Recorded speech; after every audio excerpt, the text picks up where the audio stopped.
Saudaraku, Muhammad Nasruddin, 22 tahun, terdakwa pencurian sepeda motor milik warga di Kampung Witenamuken, Kecamatan Permata, Benua Meriah, akhirnya divonis 3 tahun penjara oleh Pengadilan Negeri Simpang 3 Rebul. Muhammad Nasruddin yang tercatat sebagai warga asal Kecamatan Juluk, Aceh Timur, telah melakukan aksi pencurian sepeda motor di wilayah Benua Meriah sebanyak 2 kali. Akibatnya, kini ia dijatuhi hukuman selama 3 tahun penjara dan saat ini telah mendekam di rutan kelas 2B Benua Meriah.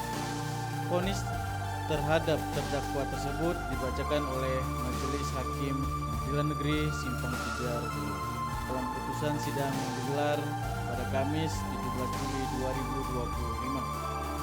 Hakim memutuskan terdakwa terbukti secara sah dan meyakinkan bersalah melakukan tindak pidana pencurian dalam keadaan memberatkan, maka menjatuhkan pidana kepada terdakwa oleh karena itu dengan pidana penjara selama 3 tahun serta penahanan yang telah dijalani oleh terdakwa akan dikurangi seluruhnya dari pidana yang dijatuhkan.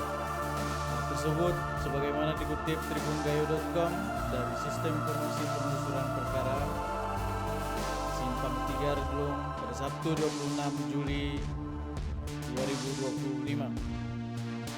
Saat itu terdakwa diamankan tim Resmob Satreskrim Polres Benua Meriah di sebuah warung kopi di pinggir jalan Medan, Banda Aceh, tepatnya di kawasan Huta Binjai, Kecamatan Juluk, Aceh Timur pada Kamis 24 April 2025 sekitar pukul 22.30 waktu Indonesia Barat. Melakukan aksi pencurian sepeda motor sebanyak 2 kali di wilayah Benua Meriah.